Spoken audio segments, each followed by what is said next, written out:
reaction is that this is nothing but desperation. When everything else fails, resort to the old tactics कि चलो मोदी को गाली देते हैं. Swati ji, look, this is the 12th day of the, vote Adhikar Yatra. In these 12 days, nothing has happened, and the people of Bihar were on the roads. Lakhs of people greeted Rahul Gandhi and Tejasvi Prasad Yadav, an India Alliance leader. Looking to the mammoth crowd on the ground, the BJP and some false narrative builders has picked one thread which is not linked to the India Alliance at all. There was another stage which and that stage was made by those people. They are not a part and parcel of the India Alliance. Is Mohammad Naushad lying? Is Mohammad Naushad lying? Shouldn't he have apologized? He should not have apologized. He should have also just put the blame on someone else. Mohammad Naushad, the Congress leader who organized, in fact, had the decency. He had the decency to say, I apologize. He categorically has said the supporter is not of Mohammad Naushad.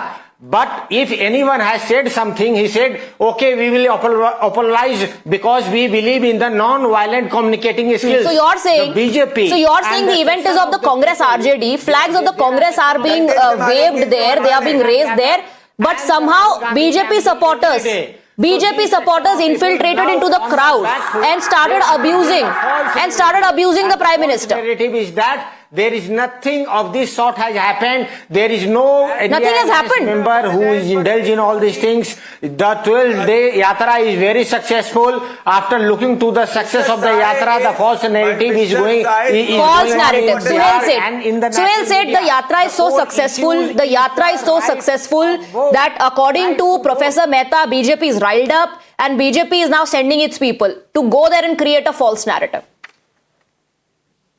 So I don't speak for either the BJP or the RJD or the Congress.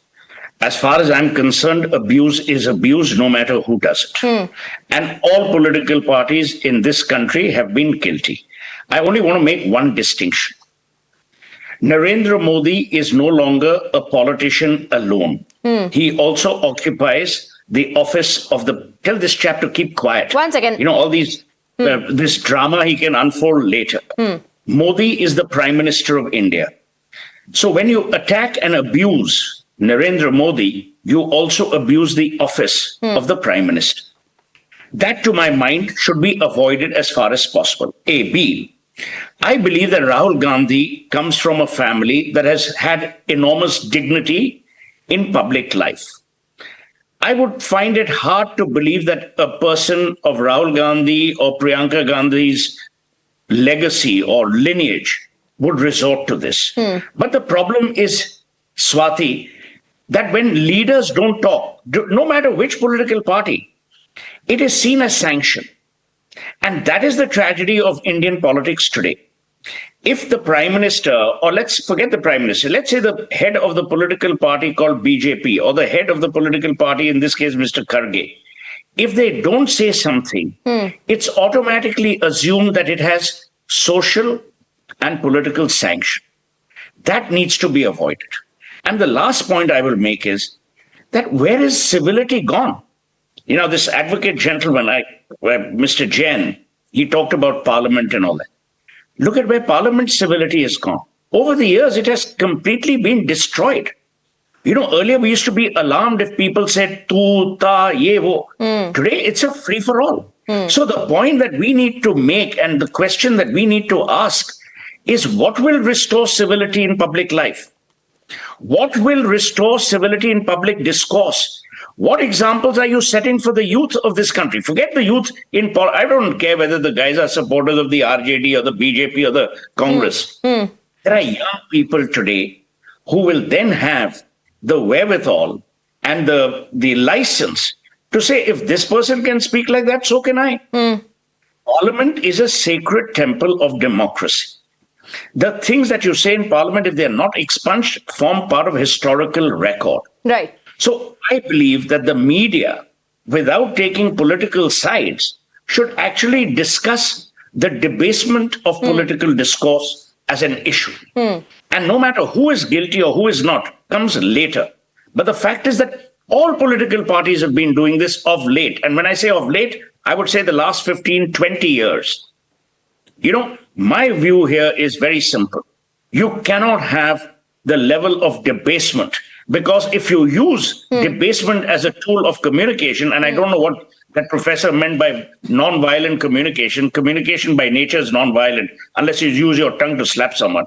But point I'm making is, as long as you do not control this narrative, it is only going to get worse. And this gentleman, the lawyer, he said, oh, but the BJP is also doing it. Fair enough. Do we want to be competitive in abuse? No.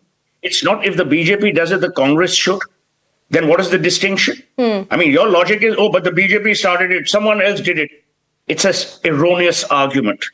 There is no argument or discussion on this. Any abuse, no matter who does it, who's involved in it, is condemnable. Right. And it must have condemnation from all political parties. Right. And I think you made a very important point. First of all, it's not acceptable. Shaking your head and making noise. First of all, you're saying it's not acceptable. Second of all, there should be condemnation, or else it looks like sanction. It looks like endorsement. Advocate Jain, that's the exact question I was asking you. In 2017, when Rahul Gandhi made that distinction, why did he himself cross the Lakshman Rekha now? Can I now please respond without an interjection? First of all, I don't know what Mr. Seth heard of my statement. I never chose to not condemn this statement made by this person. Anybody abusing the Prime Minister, whether this person, any your party, statement that's was wrong. unheard. And I'm not, Mr. Seth, I did not interject. Mr. Seth, I did not interject. Mr. Seth, in the debate. All right. All right. Oh, please tell me. I'm all ears, my friend. Can I respond without an Yes, interjection? Nikhil, please go ahead. Can I please respond without an interjection? Yes, Nikhil, go ahead. Yes. I never tried to compare. I am not intending to say that if the BJP does it, it is kosher for the Congress to do it. No. Whether the BJP does it or not, the Congress should not be doing it. The Congress is a party that has a certain legacy, that has a certain sensibility when it comes to public life, right? I was saying that what the BJP is doing right now is hypocritical. It's rather rich of the BJP to be saying that. And since you did not allow me to make that point in my opening statement, please allow me to make it now. It is the BJP and the Prime Minister himself who said of Sonia Gandhi, Jersey cow. Of Shashi Tharoor's deceased wife, 50 crore ki girlfriend. Ramesh Biduri said katua to a sitting member of parliament on the floor of parliament. Right. Nishikant Dubey in a public tweet called a sitting member of parliament a lady parliamentarian. Aren't you doing exactly what Suhel advised against? The Chief Minister of Uttar Aren't you doing exactly what Suhel advised against? You're once again competing. You are competing once again. You know, all it takes is for the leaders, the so-called high command of the party to say that we will not practice this culture, and if it has happened, then we apologize. This is not what we stand for. But that never happens. That does not happen. Without interrupting you, let me tell you, if any political party's leader, keep quiet for a minute, if any political party's leader apologizes, that party will be seen in great light. Absolutely. It's also a clever strategy, which they should use. Ishkaran Bhandari.